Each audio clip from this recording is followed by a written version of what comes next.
Have you ever had someone tear you down with advice, either online or in person, or worse yet, in a public domain? Maybe it was another photographer who thought that they knew better than you, or even just Aunt Betty putting in her 2 cents worth. But it can feel like a real punch in the gut, especially if you're just starting out and you haven't found your own solid footing yet. Either way, today's video is for you, because not all advice, and I use that term very loosely, is worth listening to. And understanding the difference between good advice and bad advice, regardless of the way it's delivered, might just be what keeps you from quitting.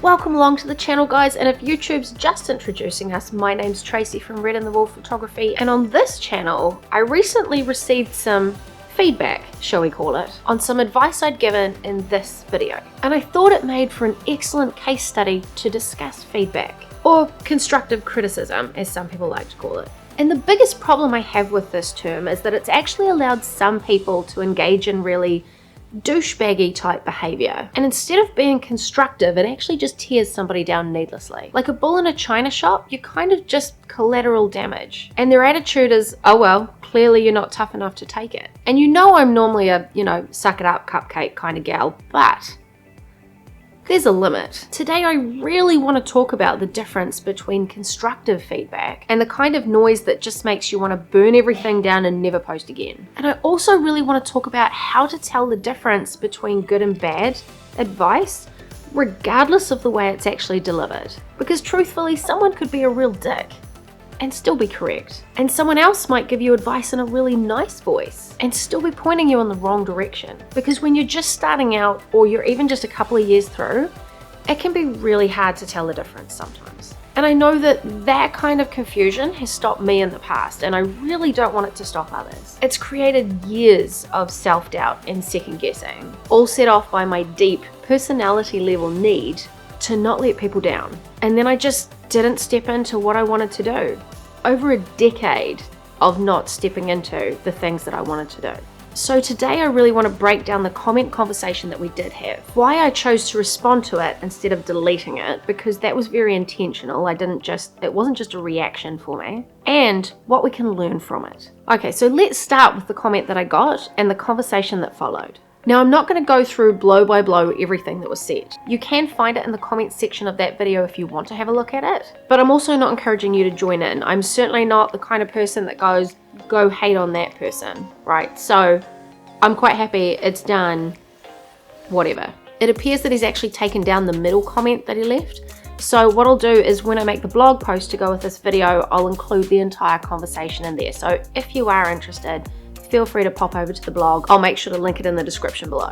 But I'm doing this because I think it's a really excellent example of good advice, but bad delivery and the wrong audience. And just for the record, I wasn't interested in starting a war. I'm well over the drama level in my life. But I'm also really sick of being told what you should and shouldn't do, because that kind of thing has held me captive for years. I pushed back on his comment because I thought maybe I could open his eyes to being able to speak with more kindness and grace in future. And I did it publicly rather than deleting it, that if anybody else did read it, that they could see both sides of the conversation and feel confident in where they were standing. Anyway, getting on to the comment. His opening line was, "This is the worst piece of advice I've ever heard."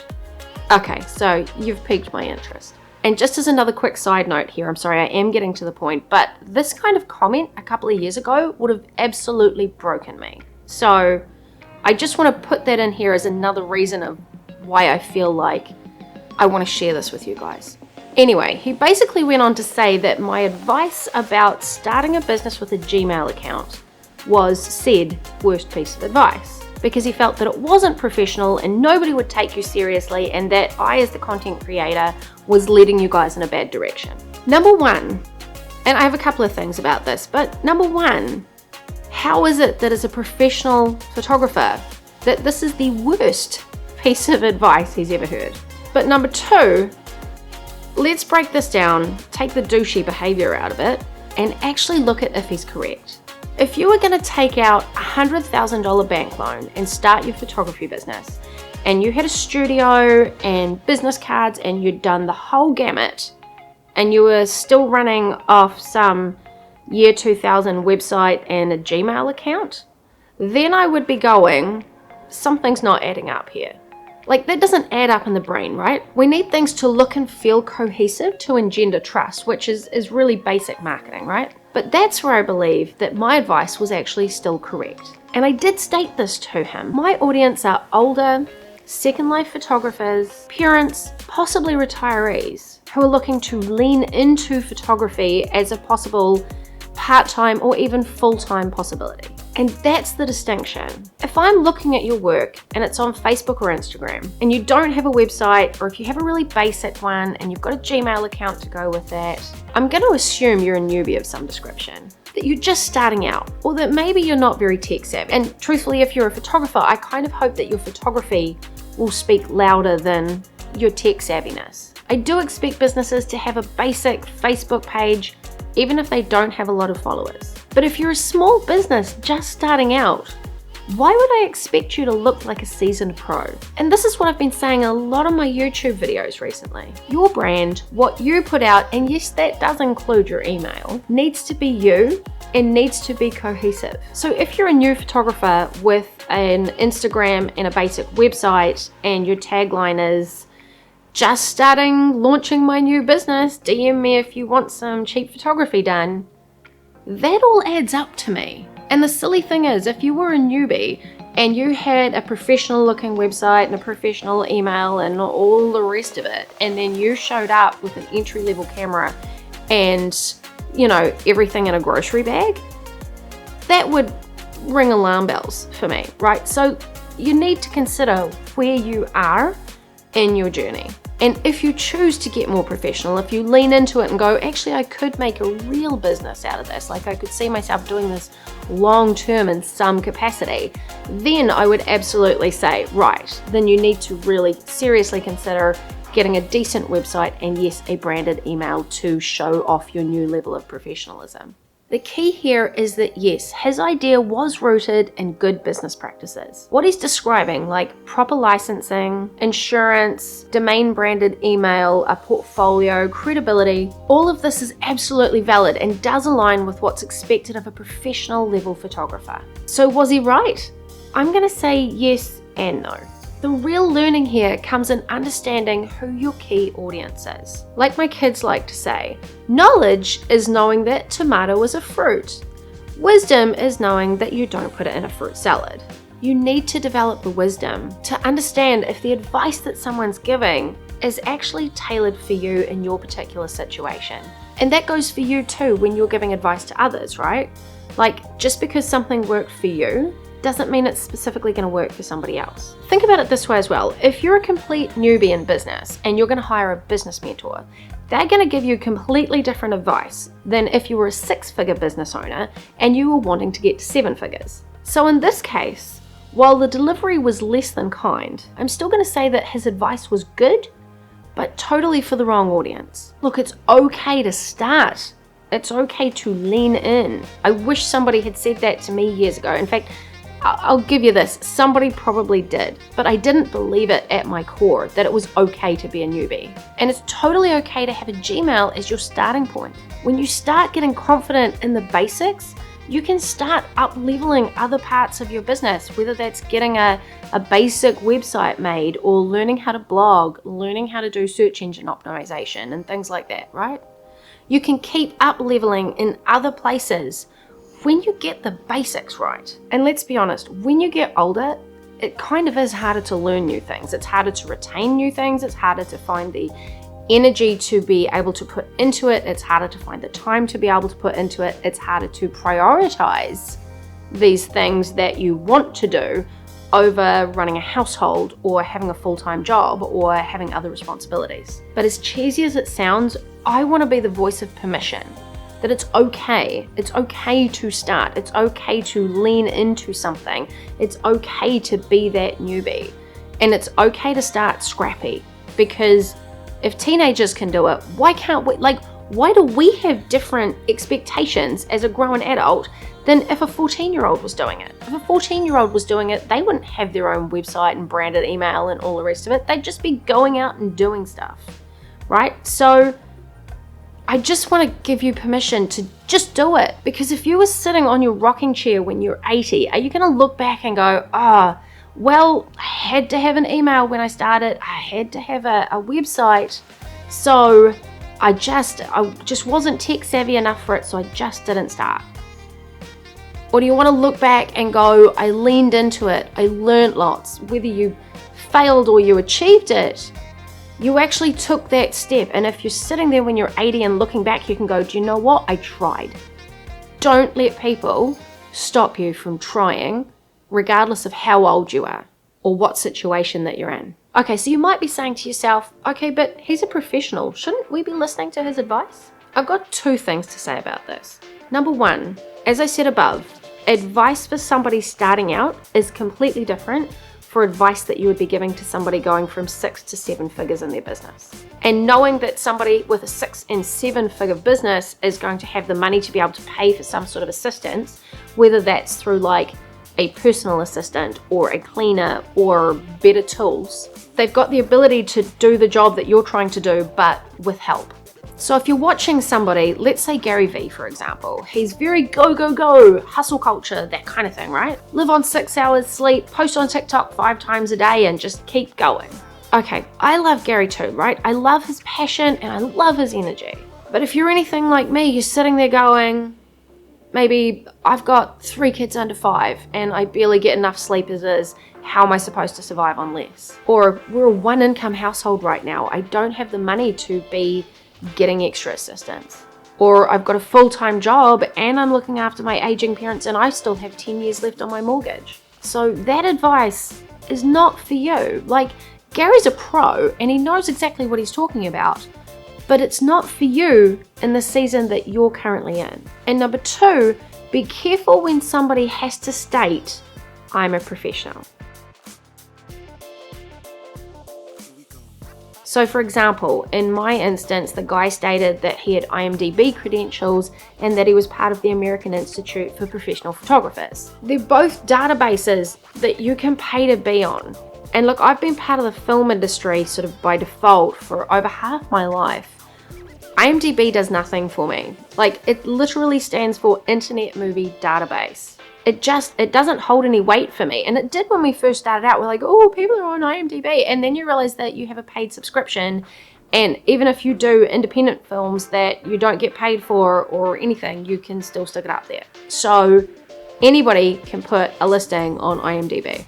So what I'm saying here is just be careful of the weight that you put on credentials. Like, anybody can join their National Photographic Society. We have 2 here in New Zealand. We have the Photographic Society of New Zealand and the New Zealand Institute of Photography. Look, anybody can get a degree in photography or do a course or get credentials somewhere. I'm not saying that that's a bad thing. Like, if you have credentials, if you want to join those agencies, that's amazing. What I'm saying though is, as a newbie, often we see those credentials as something that makes it worthy of somebody to listen to. And yes, while professionals do tend to be more professional because obviously they have more experience, that doesn't specifically mean that their advice is worth listening to for you. I mean, do you know what their business values are? Do you know who their clientele is? Do they have a team? Is it just them? Like, all of these things should be taken into consideration when you're considering somebody's advice. Even me, for example, I don't have a team, but I do have a really supportive family, all of whom are very quietly sitting in the background while I'm sitting here recording my video.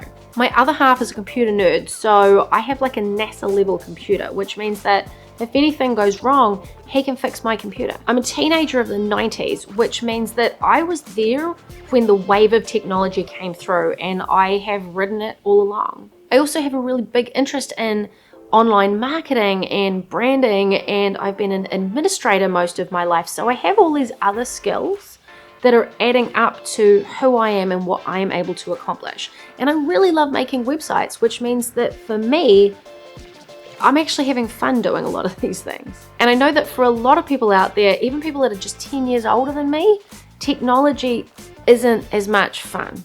Also, I'm from New Zealand, so our cultures might be different. Our money is definitely different. Our costs will be different. Our tax is completely different. And I mean, here in New Zealand, for example, you can be a sole trader and not registered as a business until you hit something like $70,000 a year. Okay, can't remember exactly what it is. I'm well under that threshold. But the point is that even taking my advice, if you live somewhere else, you should absolutely be checking your local laws and your local tax and your local currency, etc., etc. So always do your research too. The moral of the story here is, I'm not saying don't listen. I'm just saying that it's prudent to consider where the advice is coming from and do your own first-hand research where applicable. I've spent a lot of time in my life listening to professionals and disregarding that same advice from the people closest to me. For example, when I was in my 20s, I wanted to be a singer, and my other half gave me some advice and I didn't listen to it. And then years later, I went to a Ronan Keating concert and he gave some advice, and I came home all excited and I said to my other half, oh, Ronan Keating said this. And my other half looked at me in disbelief and went, I literally told you that 3 or 4 years ago. And actually, he still reminds me of that regularly. And I've learned over time that his advice is actually often right, and I really value his input. I think it's kind of hard when it comes to, I'm going to say, normal people in your life, like people outside of your industry, like your parents or your siblings or your friends, etc. They want the best for you, right? But they're probably also struggling with their own insecurities. Maybe they tried to start their own business at some point and it failed, and it left them feeling more cautious. Or maybe they're actually just really wise and really perceptive, and everything they say, you know you can trust. Again, I think it's just really important to consider where the advice is coming from and what it's about. Like, for instance, if your friends or your family don't like your choice, your niche, your editing style, right? Then that's kind of personal preference. Ultimately, you have to be happy with your work. But if they're concerned for your safety, like my cousin who was doing photography in war zones, that might be a different thing to consider. But if somebody's giving you some advice, maybe ask them some deeper questions before you just take things at face value. Ask them what experiences they've had that might lead to that piece of advice. And don't judge or defend, just listen to their story and listen to their position. You can make your own judgment at the end, right? But often people want to share their concerns because they love you. Or maybe they want to give you what they think is a super cool idea. And maybe it is a super cool idea. But you also have to be really careful about that kind of advice as well, because they could point you off on a brand new shiny thing mission that's actually going to take you away from the route you've already decided that you're ready to go on. The whole idea here is just to listen and then consider.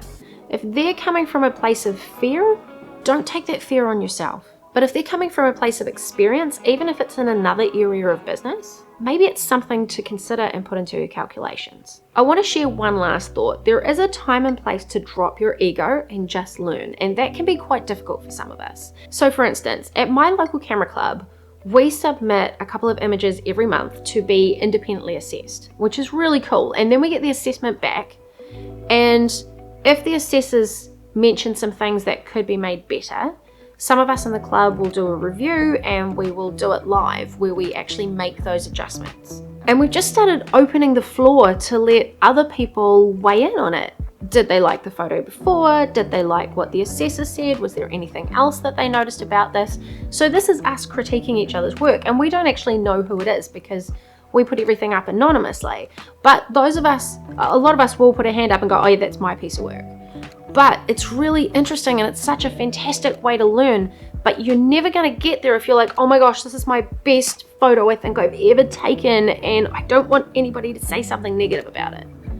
The only way to learn is for somebody to tell you when you're doing wrong, because if all you ever hear is you're amazing, you're amazing, you're amazing, right? You're never going to learn. You're never going to grow. You need somebody to go, oh, actually this photo's good, but if you did this, this, this, and this, it could be great. Just remember, most people aren't discussing you as a person. They're discussing a piece that you've created, and most people want you to get better. So the sooner that you drop your ego, the faster you're going to learn and become a better photographer. As I said though, consider the source and then make your decision. Look, sometimes feedback might catch you off guard. I get it. There are days that you're like, wasn't expecting that. And you might feel hurt or disappointed, especially if you were like, this is the best photo I think I've ever taken. But others don't always see the same thing. Ultimately, if you're starting a photography business, just be thoughtful about where the advice is coming from and if it's actually tailored to you. It might even be good advice, but you might be the wrong audience or it might be the wrong time. You do need to watch out for people with big egos or who think like they're the it thing, right? And well-meaning friends and family. But take yourself out of the situation just for a moment and look at the advice as if you were looking from the outside. Regardless of if it's delivered with ego or condescension, or with love and a genuine want to help, you still need to look at that advice and go, is it right for me? Not all feedback is for you, and that's okay. And the last 3 things. Number 1, if you want to see how this is playing out in real life, including navigating advice and figuring it out as you go, I share all of this and more in my brand new YouTube membership, which I'm really quite excited about. And number 2, if you haven't already, if you could hit the like button and the subscribe button, that would be amazing because it just lets YouTube know to share this out to a few more people. And lastly, number 3, if you made it this far, thank you. And I will see you in the next video.